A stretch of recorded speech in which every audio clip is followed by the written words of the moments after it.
Everybody get up, it's time to slam now. We got the real jam going down. Welcome to the Space Jam. Here's your chance, do your dance at the Space Jam. Alright.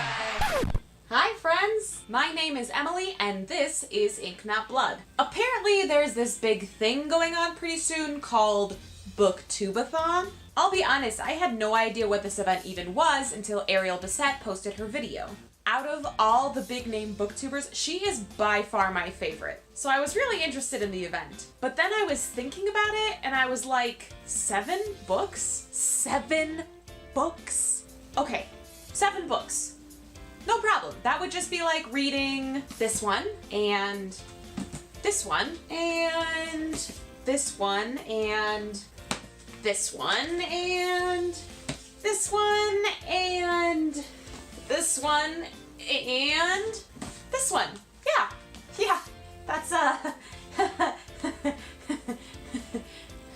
I mean, all of this in 1 week? Yeah, probably not gonna happen. Me reading 1 book a day for a whole week? Listen, I can barely keep up with feeding myself 1 real meal each day for a whole week. So, I decided not to participate. I was just planning to watch everyone else's videos and live vicariously through them. But then, everybody started posting their TBR videos, which got me feeling super jelly. So, guess what? I'm doing f***ing BookTube-A-Thon. Hell yes! Let's do it! So the way that I am making this work for me is that I will be reading 7 graphic novels, which I think should be manageable. Even though some of the ones I picked are kind of chunky because of course I like to make things hard on myself. Anyway, you're not here to listen to me ramble, you're here to see my BookTube-A-Thon TBR. So let's get right to it. There are 6 challenges for BookTube-A-Thon and I plan on completing every single one of them. Challenge number 1 is using a coin toss to decide what book you're going to read. For this challenge, I'm going to let the coin toss determine what book has the honor of kicking off my very first BookTube-A-Thon. I'm not going to do the coin toss now, but I plan on filming it at the stroke of midnight on July 30th when the BookTube-A-Thon begins. The 2 books I'm deciding between are both titles that I am super pumped to read, and they are The Prince and the Dressmaker and Death Note. Death Note is one that I've been meaning to read for a while because I love the anime. I love most of the anime. If you like to see my feminist killjoy side, I suggest checking out my No Disclaimers book tag, in which I have a little rant about the severe lack of women characters in the Death Note series. For those of you who aren't aware, Death Note is about a high schooler who finds a mysterious notebook with a dark power, namely the power to kill anyone whose name is written in its pages. Like I said, I love the anime, so I can't wait to read the original source material. The Prince and the Dressmaker is one that my friend and I came across while we were at BookCon, and I was so happy to find that my library had it available. This one is about a prince who leads a secret life as Lady Crystalia, a major fashion icon. And how excited am I to read a graphic novel about a boy who likes to wear dresses? Very, very excited. Moving on! Number 2, read a book about something that you want to do. I decided to go with The Tea Dragon Society by Katie O'Neill. Even though I already have a dragon in my life. Oh, here he is! You guys remember Pixis, right? I still want some little tea dragons in my life. I swear it's nothing against you, Pixis. I mean, look at how cute! So adorable.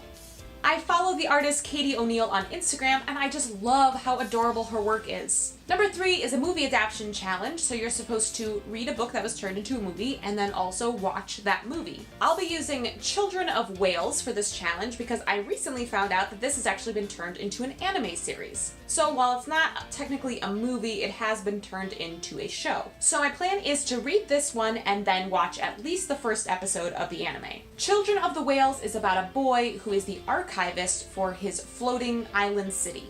And one day, a scouting party finds this mysterious girl who happens to know more about this city than the boy or anyone else. It sounds like this story has a really interesting survival aspect, plus a lot of magic. So yes, I am ready to dive right into this one. The 4th challenge is to read a book that has green on the cover. For this one, I'm reading My Brother's Husband. This manga follows Yaichi, who is living in suburban Tokyo with his daughter. One day, a Canadian man named Mike shows up at their door, and he says that he's the widower of Yaichi's estranged twin brother.